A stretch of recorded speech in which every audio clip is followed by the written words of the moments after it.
Tem que botar ordem no galinheiro.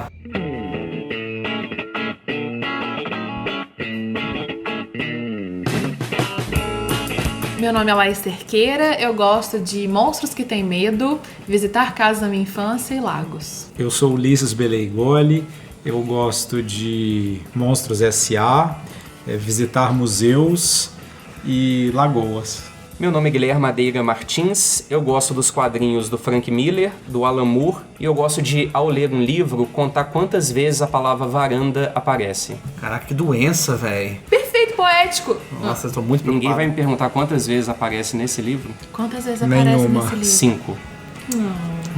Por favor, gente, produção, confira essa informação, por favor. Meu nome é Deco, eu gosto do Nome do Vento, Ordem Vermelha, e eu já joguei minha prima num lago. Nome do Vento é o anime? Que é isso? Ou não? Não, né? Olha a minha Nome cara. do Vento. É o melhor livro já escrito no mundo. Nossa, que gente, todo é mundo... muito ruim. Não é muito ruim, não, é 6.7. Tá, essa parte vai ser cortada mesmo, não. Na edição de hoje do Clube do Livro, a gente vai falar sobre O Oceano no Fim do Caminho, do Neil Gaiman. Na primeira parte do programa, a gente vai dar nossas notas pessoais sobre a história. Depois, a gente vai falar um pouco sobre motivos que podem levar você a se interessar por ler esse livro, sem necessariamente entrar ou entregar muito a história. Então, se você ainda não leu ou está procurando motivos para ler, acompanhe a gente nessa primeira parte. Bom lembrar que, para quem é muito enjoado com spoilers, talvez não goste disso, então talvez seja melhor você dar um pause, ler o livro e depois vir conversar com a gente. Na segunda parte, a gente vai falar um pouco mais profundamente sobre a história, então não se preocupe, a gente vai delinear bonitinho isso no programa e espero que você fique com a gente aqui até o final.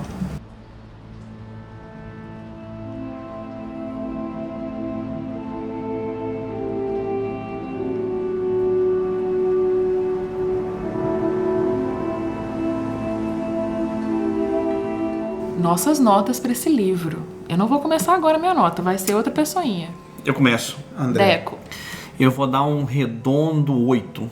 Um redondo 8, tudo bem. Não é só pra... Ok. Essa nota? Ótima nota. Tá bom, obrigado. Boa. Gostei. A minha nota é 6. Silêncio aterrador. É bem raro ter um momento que os quatro ficam quietos. Geralmente depois o Guilherme fala alguma abobrinha. Diversidade é tudo. Ulisses. A minha nota é 8,5. A minha nota é 8.7. Vergonha de dar 9, hein? Não, é 8.7. E vamos ver se no final do programa eu subo para 9, então. Vamos ver. Então vamos lá.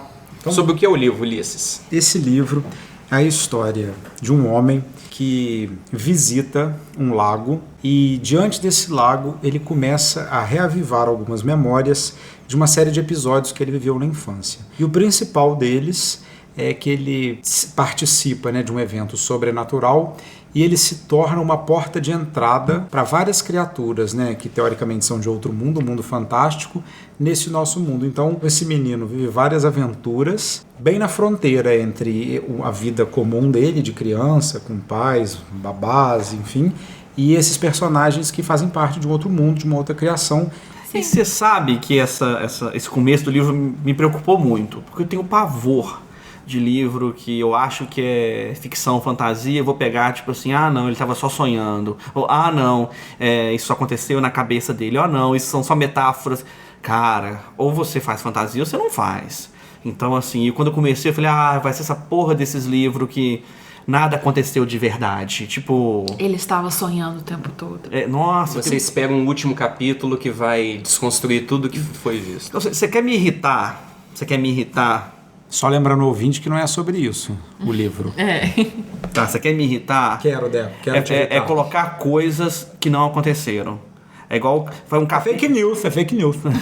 É igual colocar capítulo de série em que alguém tá sonhando e isso não aconteceu. Pra que faz? É igual eu tô falando isso, não tem nada a ver com o livro. Pode cortar. Beijo Crepúsculo aí. Obrigado. Eu acho que uma das belezas desse livro é assim, quem quiser achar isso aí, que é um sonho, tudo aconteceu, pode achar. Quem quiser levar aquilo a sério, levar a sério no sentido assim, aconteceu, realmente aconteceu, ou foi um fruto da imaginação do menino. o que pode ter acontecido, né? Se aconteceu na imaginação dele, aconteceu pra ele, é isso. Por falar nisso, convido o nosso ouvinte a ficar atento ao nosso próximo podcast sobre filmes, que vai ser sobre a Matrix, né? Pra gente questionar o que é real e o que não é real. Exatamente, eu acho que esse livro, ele convida a gente a se perguntar um pouco sobre esse real, o que é real, o que não é real. Não no sentido, assim, incrivelmente filosófico, não é um livro incrivelmente profundo, né? Mas ele é interessante como ele brinca com essa realidade. Eu acho que por mais que ele seja um livro de ficção, ele é diferente no sentido de que quando ele começa, a gente está no mundo real, entre aspas. É como se a gente se visse no protagonista, que não tem nome, né, o livro todo, mesmo ele sendo escrito como homem, como menino, ele é convidado a relembrar a infância e uma parte do que ele viveu que a gente não sabe se é fantasia ou não. Ele narra como se fossem coisas que tivessem acontecido. Então, a gente não é um filme de ficção, parece... Um filme não, um livro de ficção o tempo todo. Parece que no início a gente está no mundo real e a gente é convidado junto com o protagonista a entrar nessas lembranças dele. Sabe uma coisa que eu acho que pode ser um estímulo para quem está ouvindo a gente ler esse livro, que foi uma coisa que me pegou no livro? Eu gosto muito da maneira abrupta como coisas estranhas são inseridas na história. Então tem essas 3 personagens, que são as Hempstock, né?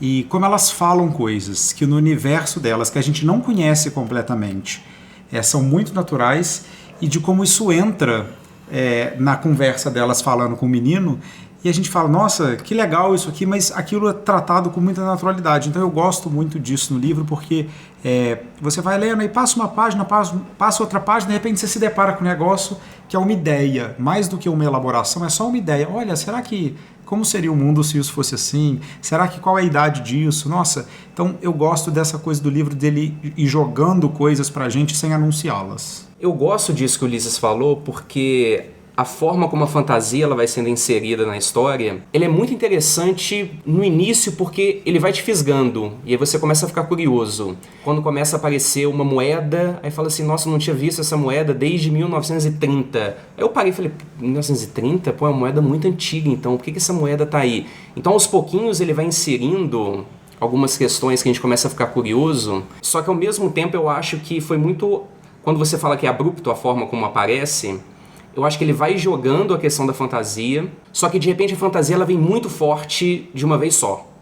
Além disso, um outro motivo que eu acho assim que realmente foi talvez a coisa que eu mais gostei no livro, que para mim é a coisa que mais me interessou, foi as considerações sobre o universo infantil, o universo adulto e a idade das coisas. Ou seja, tem uma epígrafe no livro do Maurice Sendak que ela diz o seguinte: eu me lembro perfeitamente da minha infância.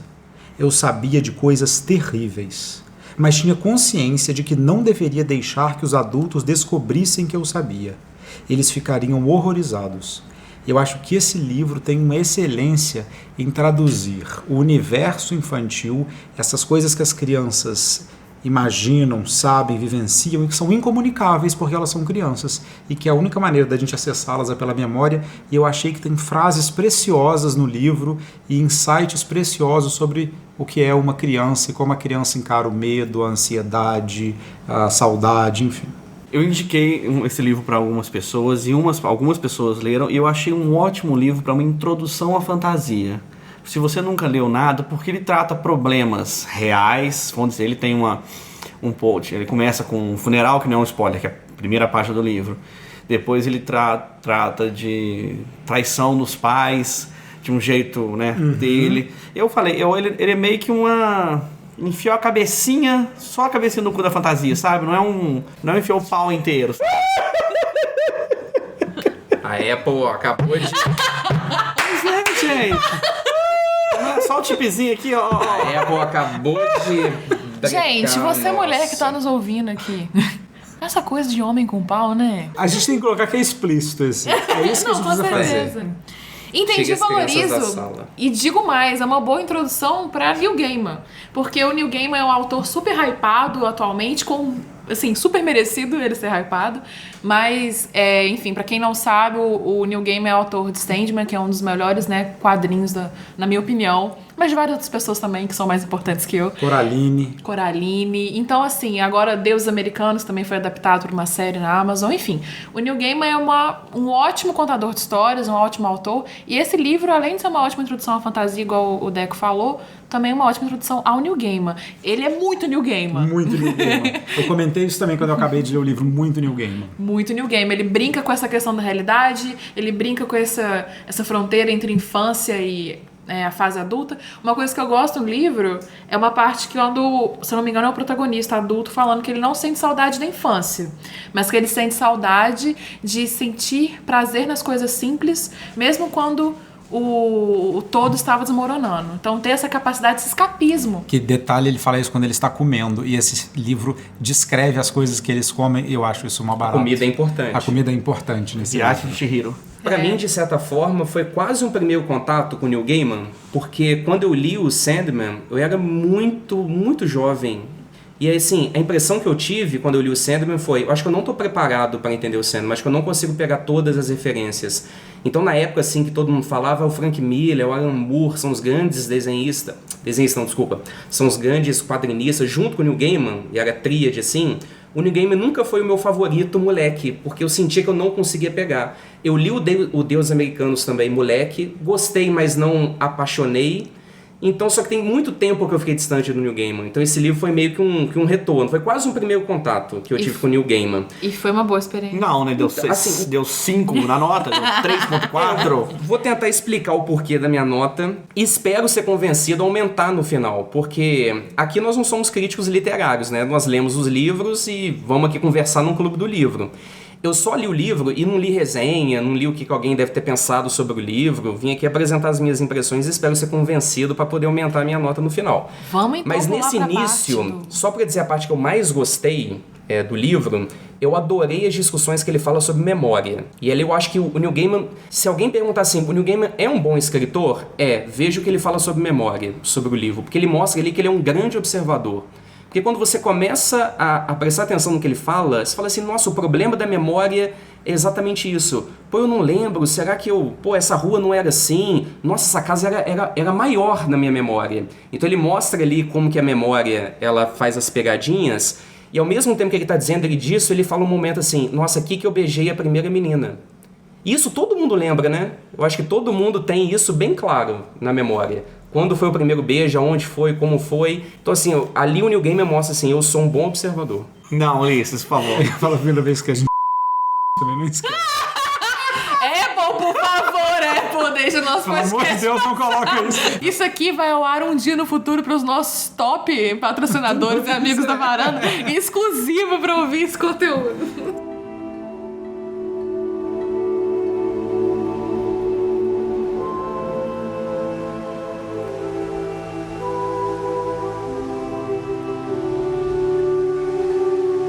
Inaugurando então a parte que nós vamos ser mais explícitos aí sobre a história, falando spoilers, enfim, começando com o Deco. Então, eu concordo, tenho que concordar com o meu colega de mesa, Guilherme. Cara, é um livro muito bem escrito, assim, é um livro muito... Eu emprestei o livro pro Ulisses ler, e nesse dia eu tava no ônibus com o livro na mochila. Eu falei, cara, eu vou pegar. Cara, comecei a reler o livro, falei, cara, eu li, sei lá, umas 19 páginas num trajeto... Eu não queria parar, falei, cara, que merda, tem que prestar a porra do livro agora. Eu tava querendo continuar lendo, tão interessante, ele te prende de um jeito que é difícil você parar de ler. Pois você sabe que meu 8,5, né? Eu gostei muito da história do livro. Foi porque eu não achei o texto bom, mas vou explicar que eu li uma tradução em português, não li o original, mas de alguma maneira eu achei o texto ruim. Não é ruim, eu só não achei bom. E eu tô acostumado a ler o Neil Gaiman e eu achei assim, o texto desse livro um pouco truncado, um pouco... não sei se é falta de uma coerência interna. Eu achava assim que aquilo aparecia a cada hora de uma maneira. Não acho que prejudicou a minha leitura, mas eu, como gosto muito do texto, senti falta desse lugar. Agora, uma coisa que eu gostei muito foram essas 3 personagens que são as Hempstock, né? Que é a Letty, a Ginny e a velha Hempstock, né? eu gostei muito dessas 3 personagens e da maneira inusitada com que elas reagem às coisas. Por que eu acho que isso foi importante para mim? Porque eu acho que ver pessoas, né, na nossa vida, no dia a dia, reagindo de uma maneira que você nunca viu alguma coisa, sei lá, você vê alguém reagindo a uma ofensa, a uma declaração de amor, e você fala assim, gente, olha que engraçado como essa pessoa reagiu, nunca faria isso, nossa, queria tanto ser essa pessoa. E elas aumentaram muito o meu repertório de como você pode reagir às interações com as coisas. Então esse foi um presente do livro para mim. O meu desejo era assim, eu queria ter a chance de ir lá na propriedade das Hempstead só para ter a oportunidade de estar com elas. Então esse momento que o menino ia encontrar com elas era o meu momento feliz, porque assim, nossa, o que será que vai acontecer aqui, né? Assim, onde as regras a gente não sabe, porque não. Isso é um trunfo do livro, não há uma apresentação do universo, então são os eventos que apresentam o universo. Então eu adorei demais as 3 personagens. Se vocês quiserem ler o livro por um motivo também muito bom, é ir para encontrar com essas 3 mulheres. Boa. Bonito isso. Também não acho a linguagem tão boa assim. Eu gosto como ele consegue observar a questão da memória, que eu elogiei, mas a parte da fantasia do livro eu não achei bem escrita, eu não consegui entrar muito bem nas cenas. Para mim, a parte que eu achei que eu entrei e ele realmente conseguiu me prender, que eu fiquei sufocado, é a parte que não tem tanta fantasia, que é a parte da Úrsula e a parte do afogamento. Eu acho aquilo muito bom. Nossa, essa parte do afogamento é muito boa. Não, e essa parte do afogamento é muito boa porque primeiro tem esse menino resistindo à investida da babá, né, que é um ser maligno, de outro mundo, e do pai, e ele resiste àquilo de alguma maneira, e eu acho que ao mesmo tempo que tem uma violência, tem mostra-se alguma coisa desse personagem, né? Do que ele está disposto ali a fazer, abrir mão, enfim. Achei bem interessante, mas essa cena também... E dá uma agonia, né? A gente fica torcendo, cadê a Lery? Quando que ela vai chegar? Por favor, venha logo. E é legal essa relação de um menino mais novo, meio que com uma menina mais velha. Que ele tem uns 7 e ela tem uns 11, né? Ele tem 7 e ela tem 11. E rola a menina mais velha, que eu acho que todo mundo, todo menino quando é pequeno, sempre tem uma paixãozinha por uma menininha mais velha. E é isso, eu acho que faz parte da nossa vida, da mulher que sabe mais. Queria falar que alguns meninos têm paixõezinhas por meninos mais velhos também. Não, pode, aqui tá podendo. Cada um lembrando suas memórias aqui, né? E legal porque o Guilherme falou isso, o jeito que ele conta a memória, às vezes eu me senti assim, falei, cara, é a minha história, porque a infância é isso, é você não entender muito bem, e a gente, eu não sei da idade de quem tá ouvindo, mas quem tá lá na base dos 30 e poucos anos, vai ter uma infância que vai lembrar de alguma coisa, como você criança, você não tem direito a nada, quando atropelam seu gato e você não tem o direito de reclamar de uma crise financeira em que você tem que abrir mão de alguma coisa. Então meio que é uma história que eu falo, é uma ótima história, porque é uma história que você consegue se identificar com ela. Eu achei assim, simples, até essa parte da fantasia, por mais que em algumas pessoas não acreditem que isso possa ter existido, né, pessoas burras, até essa parte quando você é criança, você tem essa fantasia de que a babá que vem cuidar de você, na verdade ele é um monstro disfarçado. Eu achei tão bonito, o Ulisses falou sobre dessa temática infantil. Eu acho que por mais que o livro seja um livro para todas as idades, quando você lê ele como adulto, ele é um lugar, vou falar, nostálgico. Tá? Olha só, vou ler uma frase aqui do livro, palavras do Neil Gaiman. Ela era adulta, e quando os adultos entram em guerra com as crianças, eles sempre vencem. Então, esse tipo de consideração que ele faz sobre a infância, sobre a relação com os adultos, mostra um adulto, que aí ele está contando a história como adulto, mas ele faz o atravessamento, ele põe a gente lá no olhar da criança. Então, o que ele recupera é o olhar desse menino. Olha, tem uma outra frase também que ele fala que é muito nessa ideia, que ele fala assim: não sei porque não perguntei nada sobre aquilo a um adulto. Não me lembro de perguntar nada aos adultos, só mesmo em último caso. E de que acho que todo mundo, que se a gente começar a pensar na nossa infância, a gente tem esse lugar secreto de várias maneiras, e ele aparece em diferentes momentos, mas de como as crianças têm um mundo privado. E às vezes a gente agora adulto, quando se relaciona com as crianças, a gente esquece disso às vezes. A gente acha que a criança está toda à mostra, né? Mal a gente que consegue se comunicar, estamos todos à mostra, né? A minha filha tem 4 anos e é impressionante o mundo que ela já vive. Às vezes eu me pego olhando pra ela tá em outro lugar. E assim, eu sei, e ela diz que ela tem um pleno conhecimento de tudo. Ela fala, eu sou sábia. Ela tem 4 anos e acha que é sábia.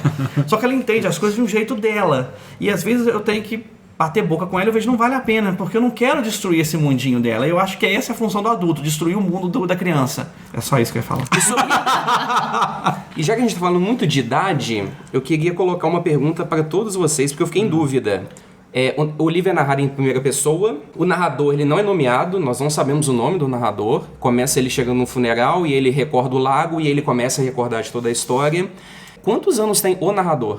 A não ser porque ele já tem filhas, E esposa. filhos grandes, pelo que eu entendi. Filhas, terminou um casamento. Eu imaginaria que ele deve ter uns 50, eu diria. No início do livro, eu até pensei, mas isso não, agora que eu reli. Quando eu li pela primeira vez, não tinha pensado nisso. Mas aí, pesquisando informações sobre o livro e podcast, eu até pensei que fosse uma coisa meio autobiográfica, porque eu vi que o livro foi escrito pouco depois do próprio Neil Gaiman ter se separado e ter a questão... Ele já tinha filhos, né? Então, assim... Tem essa semelhança no início do livro com essa... Nos agradecimentos ele faz inclusive pequenas referências a isso, né? De como ele emprestou coisas da vida dele para esse cenário. Exato. Então, assim, eu tive até uma sensação meio autobiográfica, então eu imaginava o Neil Gaiman, assim. Desculpa, quantos anos, Ulisses, você falou? Uns 50. Eu imaginei uns 40, porque 40 é a fase boa de separar. Nossa, eu pensei em 70. 70? Eu pensei em 70. Mas aí ele era da idade da velhinha que ele encontrou. Mas ele encontrou a velhinha criança, não? Não, tipo assim, quando no ele... final. No final. Ah, tá. E uma outra pergunta. De quem é o funeral do início do livro? Eu acho que é de um dos pais. De um dos pais. Eu achei que fosse o pai. E Eu também. E explica O a volta pai. dele Eu acho que o pro pai lugar faz da mais infância. sentido, né? Porque a mãe já some um pouquinho ao longo do livro, ela perde um pouco da eminência, assim, né? Com o desenrolar da história do pai e da babá. Eu vi algumas pessoas discutindo se seria da mãe não, da esposa, dos filhos, mas eu acho que não. Deixa eu ir pro tema da fantasia de novo aqui. Uma das coisas que me chamaram muita atenção nesse livro, primeiro, é a brincadeira com os tamanhos, né? Por exemplo, esse lago que a gente está falando aqui é, na verdade, um oceano, e essa é uma brincadeira, né? Tipo assim, que aquele lago ali seria um oceano meio que coligido, né? Assim, espremido, apertado. E uma coisa que é com os tecidos ou os panos, por exemplo, tem essa coisa de recortar a realidade, né, quando acontece o evento, e costurar, ou seja, você fazer remendos, como se a realidade se apresentasse como um tecido. Inclusive, tem aquela hora que aparece a máscara, né, que é a pulga, né, que vem a ser uma lona, que vem a ser a babá, exatamente. A hora que a própria Larry vira uns panos brancos também. Me chamou a atenção isso, essa ideia de, assim, tratar a realidade como um tecido, porque a gente fala nisso tanto camada, superfície, então eu achei que ele foi para um lugar óbvio, mas que ficou elegantemente disposto na lógica desse mundo. Vocês acham que pode ter alguma coisa a ver com o duplo que sempre é citado ao longo do livro? Tem alguns temas que são recorrentes. E eu percebi que a todo momento, assim, o duplo, o reflexo, como eu me vejo no espelho, será que sou eu? Eu assisti Missão Impossível e aí as pessoas arrancam a máscara e são outras pessoas. Ao longo do livro, isso aparece várias vezes. Eu tenho um reflexo. Será que sou eu? Quem eu sou criança? O quanto isso vai interferir enquanto adulto? O quanto se forma? O menino é o pai do homem? Machado de Assis. E aí, será que o tecido pode ser nesse sentido também? Da realidade, dela ser um tecido? De não só do tecido, mas da tessitura das coisas, né? Onde as coisas, né, são visíveis ou não, onde elas são aeradas ou não, né? Não sei. Esse livro convida a gente a essa reflexão, que é um ponto pra gente pensar que ele é um bom livro, porque você vê que, tô até pensando aqui na nossa discussão agora, como ele tá convidando a gente a falar sobre outras coisas que não só o livro, quer dizer, a gente não fica preso aqui dentro, né? Ele remete a gente a outras coisas. Então esse é um bom ponto pra gente pensar que ele é um bom livro, né? Ele remete completamente a outras coisas. Por exemplo, fui reler agora, né, pro programa, mas quando eu pensava nele, faz uns 4 anos que eu li pela primeira vez, alguma coisa assim. E o que eu lembrava dele não era nem da história em si, era como eu me sentia. E quando eu penso nele, eu penso especificamente eu criança, que eu ia pra casa de uma colega minha, que morava na Barão de Cataguases, uma rua aqui de fora. que a gente ficava na garagem fingindo que a gente era bruxo do universo de Harry Potter, perseguindo o Dementador. E aquilo pra gente era real. A gente ficava, assim, horas correndo pela garagem escuro. A gente via coisas... Calma, tamanho, mas eu digo assim... na imaginação, né? E, assim, a gente se comprometia com aquela brincadeira. A gente... Nossa, caraca, aquilo pra mim era tudo. Eu lembrava, quando eu pensava nesse livro, eu lembrava disso. Talvez um ponto para a gente pensar é porque esse livro talvez evoque na gente coisas da infância e por isso talvez tão particular, né, que cada um seja evocado a algum lugar, porque cada um coloca em campo a sua infância. Vou compartilhar com vocês uma fala de um filme, uma peça de teatro, que ela é um pouco dura, mas pensando que a gente está falando de infância, eu trabalho talvez com isso a psicanálise, né, dá um destaque para a neurose infantil, né, e do papel desse período na nossa vida. E é a frase do filme, da peça Incêndios, Audiodescrição, Ulisses procurando um livro. Do Aldi Mauad, que é o dramaturgo, e depois o filme vira o filme Incêndios. Do Villeneuve? O filme do Villeneuve. E a frase é a seguinte: a infância é uma faca enterrada na garganta. Não é possível removê-la facilmente. E é uma frase meio pesada, mas falando do que se marca na nossa infância de alguma maneira, que a gente não pode simplesmente se livrar daquilo sem uma hemorragia.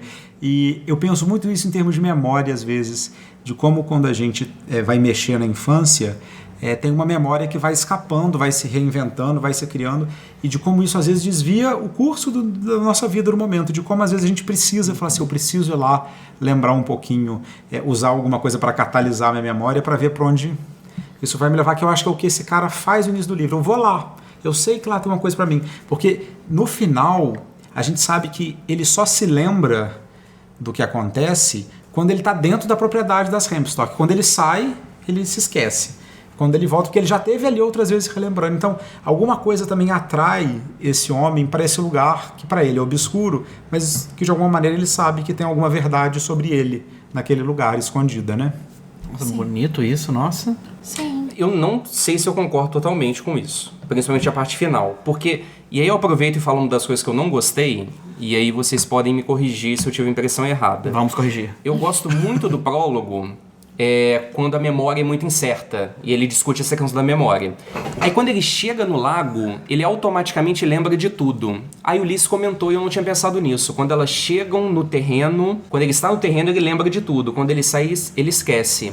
Só que no final, eu não sei se eu concordo com isso, porque eu acho que ele começa a esquecer algumas coisas ainda dentro do terreno.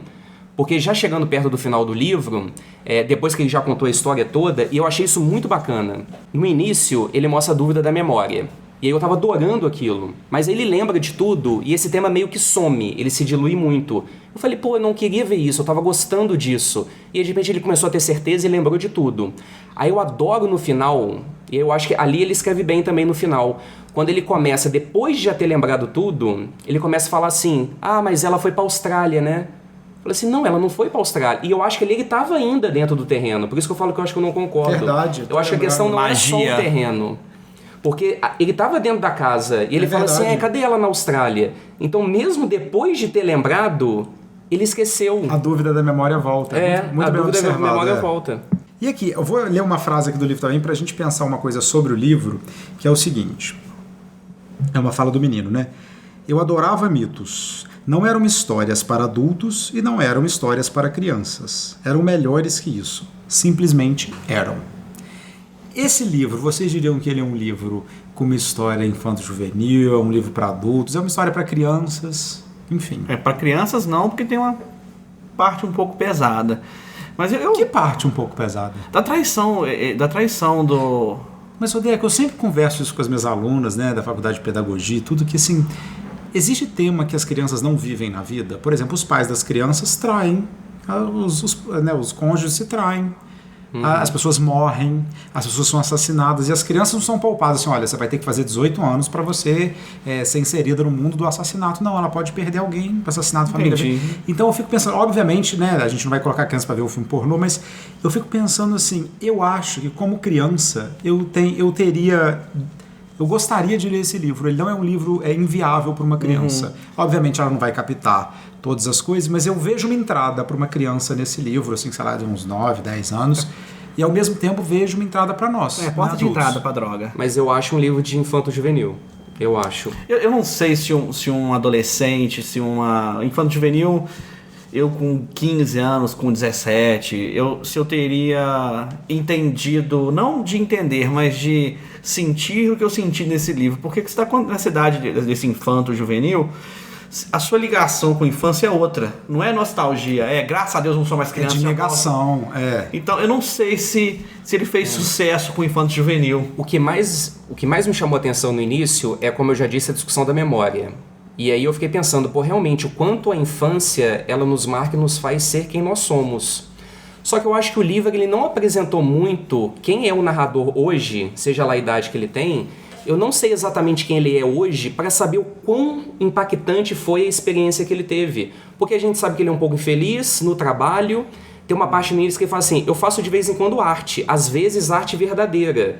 A gente não conhece muito o narrador. Então eu não consigo saber o quanto aquilo foi impactante para quem ele é hoje. Mas não é essa a pergunta que a velha Hempstock faz para ele? No final chega a discutir. Que valeu a pena, a sua vida valeu a pena? Ou seja, o sacrifício da Letty valeu a pena? E a resposta não é não?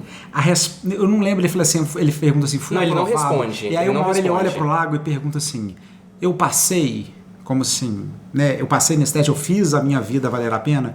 E aí a velha responde para ele, não se trata de ser aprovado ou reprovado, mas eu acho que é bom porque essa pergunta remete a gente também para fora do livro, porque a gente se pergunta, será? O que ele fez da vida dele? A gente fica se perguntando o que valeria o sacrifício dessa menina maravilhosa que é a Letty.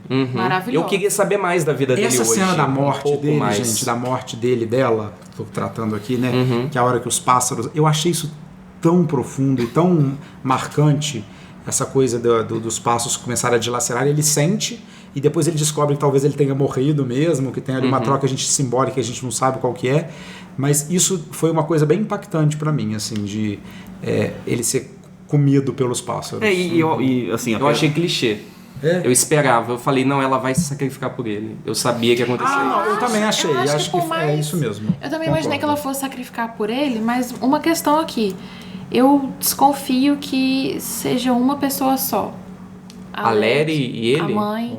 Não, as três. As três. Olha. São uma única Hempstock. Polêmica. Eu gosto que eu cheguei a pensar isso em algum momento, que ele fica perguntando. Tem uma coisa que ela fala nos livros também, que ela fala assim, mas e os homens, né? Ela fala assim, homem só é necessário quando você quer gerar outros homens. Aqui a coisa está em outros termos. Muito... Gente, vamos falar. Tem um feminismo no... E vamos falar pesado no livro. Olha como o mundo seria melhor se não tivesse homem. Eu sou a favor de acabar com o homem. Eu também discordo da Laís. Morte não ao pênis. acho que são... Não acho que são as mesmas, porque eu acho a Letty a mais madura de todas. Ela sempre é a que tem a melhor resposta. As duas ficam na dúvida. O que a gente vai fazer? Vem a Letty. Não, o melhor é fazer isso. Cortar e recortar.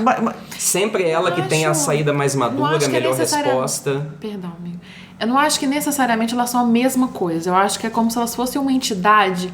Sabe aquelas uma três... Santíssima Trindade. Sabe aquelas três bruxas da mitologia grega, aquelas que têm um olho só, do destino? É uma coisa meio parecida com isso. Elas são pessoas diferentes, mas elas têm um único propósito, elas têm uma única missão, e elas, assim, elas têm personalidades diferentes, mas elas são etapas e níveis diferentes de uma mesma consciência. Nossa. Eu acho que é tipo isso. Eu já acho o contrário.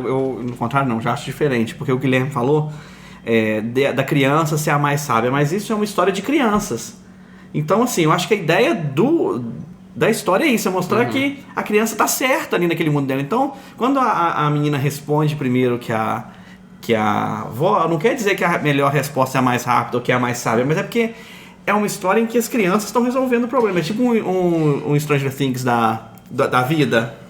Isso, é porque eu comecei a perguntar isso justamente porque, assim, a Letty é obviamente mais proeminente, né? Mas eu acho que é porque ela escolhe se comunicar com ele pela forma de criança. Lê a frase, Laís. Tem uma frase que todos nós amamos e eu acho que é isso, é porque as crianças... Vai.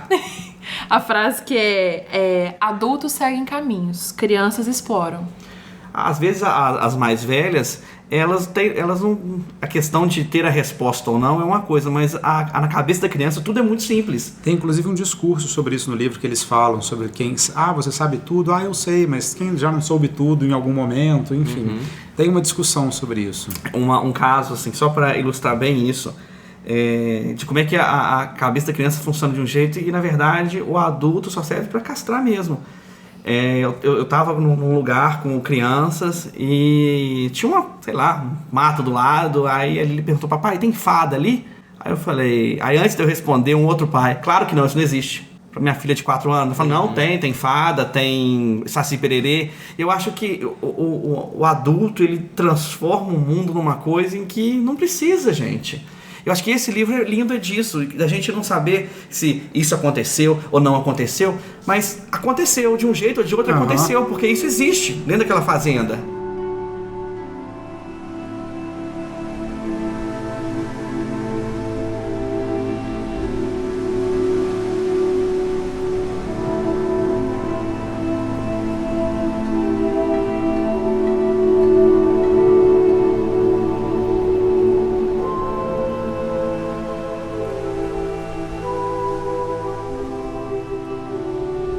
Vou trazer agora um outro tópico aqui, que eu acho que essa frase me chamou a atenção, que a Úrsula? Úrsula, que é a babá. Nome de vilã, né? Que ela chega, a gente sabe que ela é um ser de outro mundo, uma pulga, né? Como as Hempstock chamam ela. E aí, o caminho para ela chegar até esse mundo foi o menino, que ele solta a mão da Lery, segura o negócio, aí ela entra nesse nosso mundo através disso. E aí, pica o pé dele. Eles estão conversando e ela fala assim pro menino, você foi o caminho dela até aqui.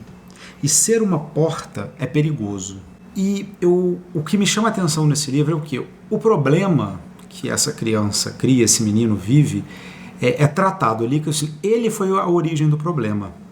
Então assim, ele que trouxe esse mal para o mundo e agora está todo mundo tentando resolver. E eu fico pensando o quanto que as crianças fazem esse tipo de pensamento. Meus pais estão se separando, é por minha causa. As pessoas não gostam de mim na escola, é por minha causa. De como esse mundo, esse lugar autocentrado, ali em algum lugar fala uma frase também, as crianças acham que são deuses e tudo. E de como isso pesa sobre esse menino. Ele está ali revisitando isso porque esses eventos foram causados por ele, o que a gente tem é a narrativa dele. E eu acho isso tão precioso porque nesse caminho da memória dele, ele vai buscando uma maneira, na boca dos outros personagens, de amenizar isso. Calma, vai ficar tudo bem, é só você me acompanhar. Não, a gente tem como resolver isso. A própria naturalidade como as Hempstock tratam as outras criaturas, vai embora daqui, sai daqui, assim, como se elas não fossem um grande embate, enfim. Mas acho importante a gente pensar nesse lugar do menino, a causa, o que gerou aquilo tudo é ele, e de como a criança tem isso, e de como a gente como adulto, às vezes, também, quando a gente está nesses lugares que a gente não sabe o que fazer, a gente se comporta meio como criança, meu Deus, olha, tudo isso é por minha causa, aconteceu por minha causa, e... Né? Inclusive um divórcio, exato. As crianças, quanto de culpa eu posso ter? Um trabalho, várias coisas, mas isso, assim, desse lugar do menino na história. Ele é a porta da entrada do mal, né? Ridículo. Eu tava ontem, acho que no Instagram, aí apareceu uma imagem de uma atividade de escola, num quadro, assim, coisas que eu sou responsável. E uma menina na frente, tipo assim, minha nota, meus cadernos, não sei o que lá, o divórcio dos meus pais. Eu quero acreditar que isso era um meme, mas assim, gente, mas tava muito perfeita a imagem para ter sido um Photoshop, mas... Você pensa como adulto, e eu acho de novo que esse livro lido por adulto tem uma carga muito mais pesada do que lido por um adolescente e tal. Quanta coisa a gente trouxe, quanta coisa a gente é por ter sido castrado ou não na criança, na infância por alguém. E eu acho que isso é importante como adulto, quem você é. Eu acho que ele é infeliz, parece que é um adulto infeliz, mas vocês não acham que ele carrega essa culpa da menina não ter morrido, vou dizer assim, e isso mesmo sem ele lembrar, isso deixa ele, de vez em quando, o que você falou, eu crio arte, de vez em quando é verdadeira, tudo deu errado na vida dele, não tudo deu errado, mas você está sempre carregando uma coisa que às vezes, sabe quando você está triste, por que eu tô triste mesmo? Sabe? Tem uma marca, né, assim, sim, dessa história, né? E fica a dúvida o quanto ele se lembra, porque uma hora tem o corta e recorta, e aí a avó, ela recorta a parte do afogamento. Os seus pais não podem estar com raiva de você. Aí uma hora, quando ele lembra do afogamento, ele fala assim, mas será que agora faz parte da minha vida? Porque foi retirado, recortaram. Será que eu vou lembrar disso ou não? É ou não parte da minha vida? Tá vendo? É um livro muito bom, Guilherme. Page Freud. Mas eu não sei se o livro, ele consegue ser eficaz nisso. Eu acho que ele tenta fazer isso, mas não me mostrou. Porque eu acho que você falou, ele não Talvez mostra... faltou mostrar mais do o personagem adulto. hoje, pra poder entender o que foi a vida dele. Mas você não acha que ele não mostrou pra gente meio que dar uma... Tentar construir? Ou não, ou se identificar com aquilo, que todo mundo é um adulto meio infeliz de vez em quando, sabe? Você acha que ele quis criar uma aproximação com a gente, pra gente... Cada um lê a coisa de uma maneira, mas eu acho que eu me fiz essa pergunta e eu não acho que é uma pergunta extraordinária. Eu acho que muitas pessoas podem ter feito essa pergunta que é: dá pra recortar e costurar as coisas e vai ficar tudo bem? Ou porque esse menino, essa coisa, é uma coisa muito marcante.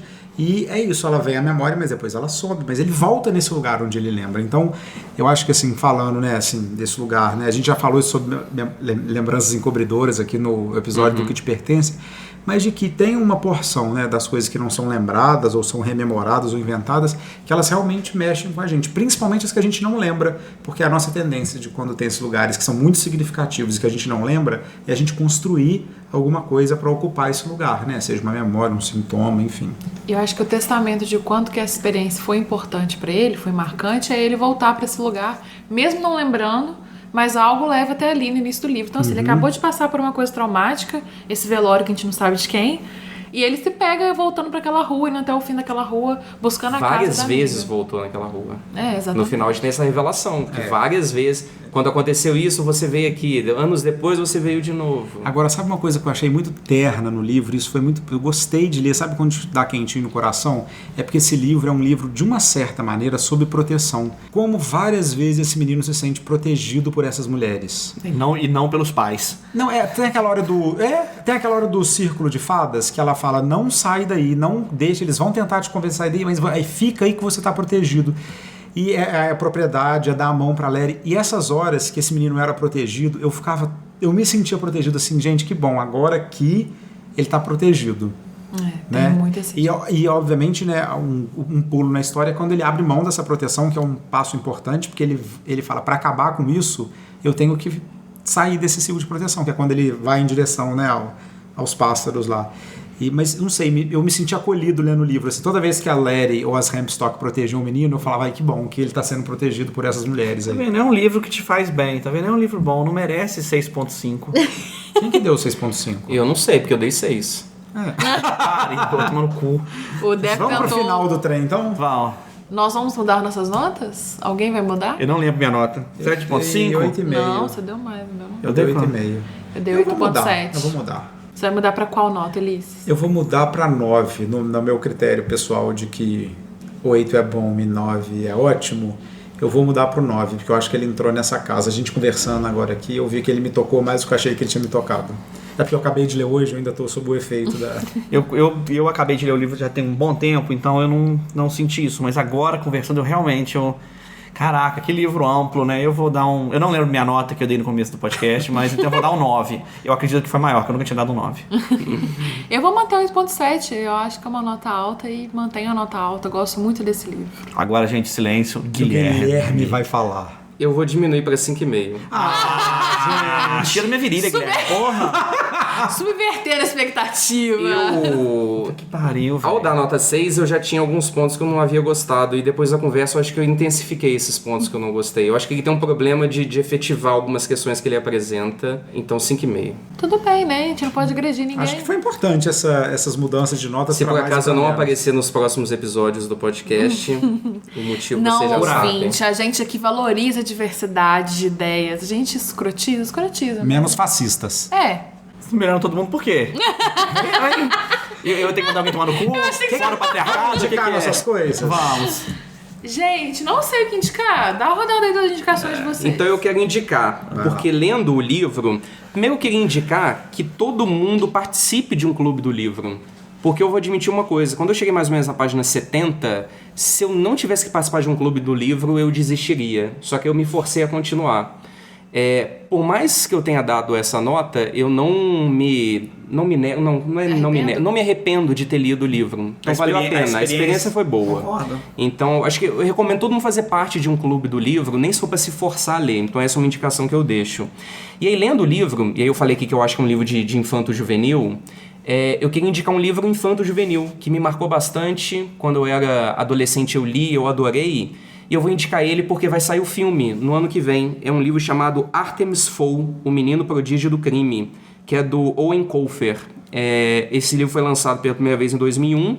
É, na verdade, uma coleção, são 8 livros desse personagem. E no ano que vem saiu o filme. Então essa daí é a minha indicação. E aproveitando também, ouvinte, se quiser fazer parte desse clube... Faz parte do clubinho. Não vou nem tirar isso na edição, porque assim, a gente é humano. Mas se quiser fazer parte desse clube, é só ficar de olho nas redes sociais da Varanda, que a gente vai começar a anunciar os livros que serão lidos e que a gente vai discutir nos podcasts. Já vamos falar do próximo, né? Que Alguém é o sabe? Fahrenheit 451. Então, o que Ulisses? Vai indicar o quê? Eu não tô pensando. Tu vai ter que pensar. Eu quero fazer uma indicação reversa. O filme... provavelmente... Vou voltar então. Por favor, volte. Fico quieto quando todo mundo tropeça aqui. Nossa, Gente, deixar bem claro que a Laís atrasou 40 minutos hoje, então existe hostilidade eu nesse queria que podcast. começasse. Sabe aquela vinhetinha engraçada que ela expõe na edição? Eu queria que você deixasse claro que ela atrasou 40 minutos pra chegar Não, na podia gravação saber, porque do podia ser um podcast. pedido de desculpa da Laís pelo atraso. Nossa, Eu já muito pedi bom. várias, gente. Eu tenho Mas que não me- gravado. Não para os nossos ouvintes. Ah, tá, ouvintes, desculpa. Vocês bom. não vão ser afetados por isso não, porque a gente é muito profissional nesse sentido, mas fica aqui publicando minha desculpa. Mas eu quero aproveitar e fazer uma indicação reversa. Que quando esse podcast for ao ar, provavelmente vocês já devem ter visto, ou então estão pensando se verão ou não. Se você tiver em dúvida se você vai ver o filme It 2, a parte lá, a segunda do It, não vê não. É isso. Também- Essa é a minha indicação. Assina embaixo. Eu amei o primeiro filme e eu achei esse, assim, não limpo minha bunda com esse segundo filme. E olha que tem o James McAvoy. Fica aí a tristeza. Assina embaixo. Bom, a minha indicação é uma indicação para os adultos e é um livro do Humberto Eco que chama A Ilha do Dia Anterior. E, de alguma maneira, eu fui remetido aqui a esse livro agora, que é uma história que tem um pouco de fantasia e um pouco de, o que eu diria são as artes liberais da Idade Média. Tem coisas com alquimia, com linguagem, enfim. Eu acho que é um bom livro para a gente pensar entre essa fronteira entre o que é real, crível, científico e aquilo que não passa, né, da cabeça das pessoas trabalhando. Então tá, eu vou indicar um livro bom de fantasia que talvez seja o meu segundo livro preferido. Depois do Nome do Vento, que o Nome do Vento é o melhor livro. Mistborn. Tanto, eu sei que é um livro gigante, são 3, e tem que ler os 3, porque a Laís tá com um e nunca leu, tá, gente? E assim, é um livro maravilhoso, é uma das melhores trilogias que eu já li na minha vida. Me agrediu aqui gratuitamente. Gratuitamente não, ela atrasou 40 minutos, nada é gratuito na vida. Gente, realmente, hoje eu mereço. Eu queria pedir uma indicação para os meus companheiros de varanda e também para quem está ouvindo. Como eu disse, é quase o meu primeiro contato com o Neil Gaiman e pela minha nota não foi um primeiro contato muito amistoso. Então eu queria saber se alguém tinha uma indicação para mim do que eu poderia ler do Neil Gaiman após. Eu já li o Deus Americanos só e um pouquinho do Sandman. Além disso, para me fazer gostar do Neil Gaiman, eu posso ir para onde? Eu vou indicar um livro de fanfics do Neil Gaiman, Perfeito! que é o Coisas Frágeis, que ele pega personagens de outros livros, como, sei lá, o Sherlock Holmes ou a Susan das Crônicas de Nárnia, e escreve contos sobre esses personagens. Ele usa coisas da mitologia, então é um livro de contos belíssimo, chama Coisas Frágeis. Tem uma outra coisa que eu conheço do Neil Gaiman, que eu lembrei agora, que é o discurso dele de Paraninfo, chamado Faça Arte, ou Isso é Arte. Pô, veja no YouTube. Esse discurso é sensacional. Muito legal mesmo. Quero aproveitar e mandar um beijo pro meu amigo João. A gente ainda é um podcast pequeno, estamos crescendo. Você que tá com a gente agora, inclusive, nunca vamos esquecer você. Mas eu vou mandar um beijo pro meu amigo João, porque uma vez a gente teve uma discussão sobre fanfic, eu citei o Neil Gaiman, ele ficou ofendidinho. João, chupa, beijo. Queria então também aproveitar agora para agradecer os amigos da varanda. Quem são os amigos da varanda? São pessoas que contribuem financeiramente com o seu trabalho para manter a varanda aqui funcionando com todos os seus projetos de arte, cultura, música, exposições, edição de livros. E hoje eu queria agradecer as primeiras pessoas que se manifestaram, né, para serem amigos da varanda, o Henrique Moraes, a Alice Beleigoli e a Carolina Noman. Então queria agradecer a vocês pela contribuição e se você quer ser um amigo da Varanda, entra lá no site, vê as cotas, proponha também as maneiras de você participar, porque a gente quer você junto nos nossos projetos. Uma série de vantagens. Exato. É melhor que o carnê do baú. 1000 anos luz melhor. Acabou? Tchau. Bom. Adeus. Adeus. Nossa!